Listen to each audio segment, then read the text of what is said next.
Every Barcelona player has problems or weaknesses, but they also have some big strengths, starting with Raphinha, mentality. When Raphinha joined Barcelona, he was met with doubt and huge expectations. He is Brazilian, so he must be exactly like Neymar, is what Barca fans thought. But just one season after he signed with Barca, everyone wanted Nico Williams to replace him, saying that Raphinha is a fake Brazilian. It almost felt like everywhere Raphinha went, he got rejected. On multiple trials when he was a kid, he was told he was too fragile, too small, and that he had no power. And even when he finally made it to Hawaii, he got injured and was told to train alone, as he couldn't get back in the squad. But his mental strength goes back to long before football was even part of his life. When he was 12 to 14 years old, he begged on the streets for food. Some people rejected him, others helped, but the neighborhood he grew up in did him no favors. He lost many friends to crime and the drug trade, and he was one of the few who chose the right path. And now, after everything he's been through, he's come back stronger. He is still standing tall despite having every individual award taken away from him this season, even though Raphinha was clearly the best player in the world in 2024-2025. Also, many never noticed, but Raphinha has a tattoo on his leg that says "Tudo passa," meaning everything passes. Raphinha himself explained, "Just as joy is temporary, no sadness is permanent." He may have his weaknesses and his strengths, but I've rarely seen a player as mentally strong as Raphinha.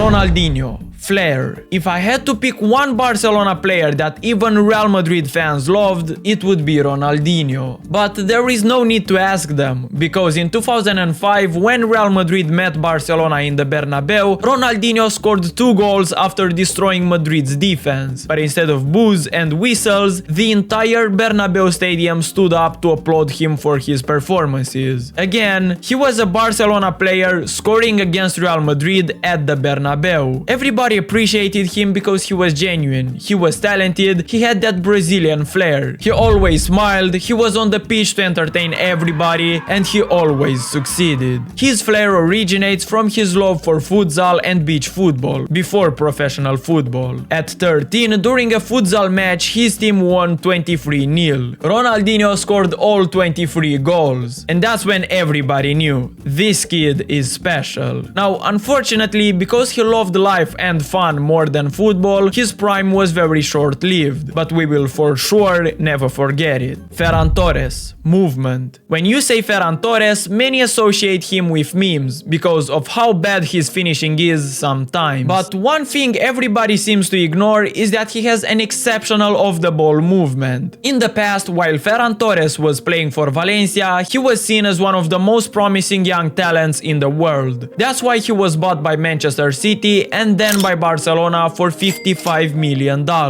And although he is bad in front of goal, he is average with his dribbling, and he doesn't really have good physicality, his off-the-ball movement is what makes him stand out. He makes vertical runs and stretches defenses. He always opens space up for the striker or the right winger. Torres also makes decoy runs, occupies center backs, and he opens up space for midfielders to shoot. His movement is the main reason why he finds himself in so many scoring opportunities. He usually misses the easiest chances, but scores the most difficult ones. Anyway, this season he really improved, and most recently he scored a hat-trick against Real Betis, and now he is La Liga's second top scorer. If he somehow improves his finishing and other aspects of his game, Torres could really be a world-class striker in the coming years. Sergio Busquets, PR. Usually, people argue that PR was Busquets' biggest weakness. For me, this was his biggest strength. Busquets retired from football this season, and only after a few years will people understand how good he really was. While he was playing, nobody paid attention to him. That's because of the position he occupied. Central defensive midfielder. Not really a position where you can do flashy tricks, but at the same time, he connected the defense and the attack. He was the one one doing all the hard work in the shadows. And like they say, there is no point impressing Sergio Busquets. Under pressure, he was simply the best in the world. No other player could do what he did as a central defensive midfielder. Nobody. And because no one appreciated his efforts, he thrived. No attention on his play meant he could do whatever without fans hating on him. Being invisible also gave him a power. He was there, but he wasn't there. And clearly, Busquets enjoyed his role. As a result, he became an eternal Barcelona legend, but also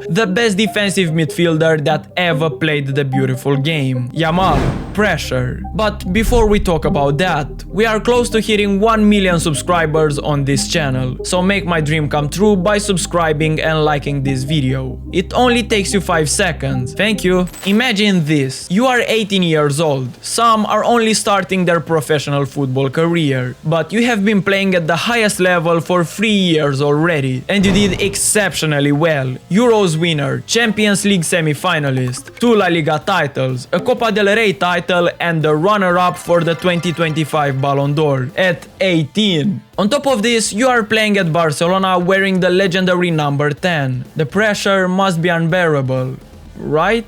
Well, that's Yamal's career at this moment. Everything he says is almost always used against him. Everyone expects him to perform like the best player in the world. And although at first glance that seems like a bad thing, Yamal thrives from this. Since the beginning he was labeled as the next Messi, but even so, he benefited from the attention. He wants this. He is a player who likes to gamble, and that's why he always posts these crazy stories before important games. If he succeeds, he could brag about it. If he doesn't, there is always a next time. And I can assure you, he won't stop, even if he fails many times in a row. Because Yamal likes the pressure, he likes the fame, the money, the attention. And in these circumstances, he performs like the best. That's why he is a true superstar. Pedri. Creativity. One of the most important players for this Barcelona squad. Pedri Gonzalez, and quite frankly, one of the most talented players in the world. But what makes him so much better than any other midfielder is how he sees the game and invents stuff out of thin air. Whenever he plays, Barca plays better, and the team as a whole looks very different. Also, his style is really simple. Not really a Neymar type of player, but very effective and silky. His every touch is extremely elegant, but again, creativity is his biggest strength. Yamal is good, Lewandowski is good, Raphinha is great, but none of them can create chances like Pedri does. He is irreplaceable for this team, and whenever Barcelona is struggling against teams with low blocks or who are happy to draw, Pedri is the savior and the one who can win you 3 points in these kind of matches. Suarez. Cheating. One of the most hated players of our generation, Luis Suarez. And that's because he never cared about rules. But that's what made him unique. There are countless times when he cheated, with one of the most iconic moments being South Africa 2010 in the match against Ghana. Suarez committed a handball to save a clear goal. The referee awarded Ghana a penalty and handed Suarez a red card, only for Uruguay to later save the penalty and go through to the semi-finals. In 2014,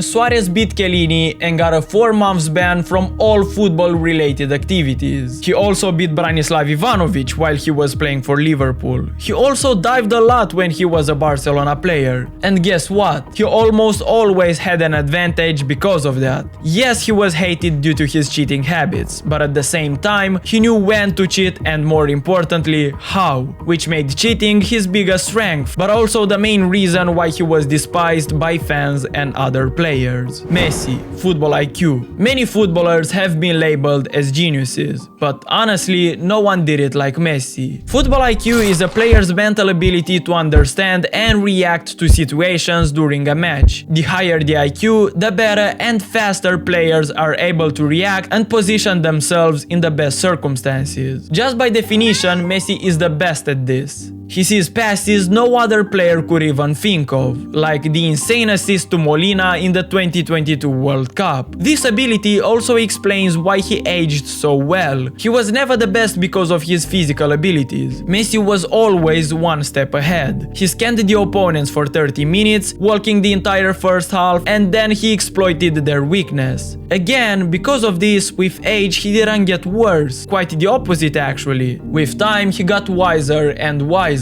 and he will only get better, because the human mind doesn't degrade like physical abilities do. That's why you see Messi winning titles everywhere he goes at 38 years old. It won't surprise me at all if he ends up winning the World Cup in 2026. After all, he surely knows how to carry a team and win games. Speaking about games, if you loved this video, make sure to check this one, the 7 levels of FIFA games.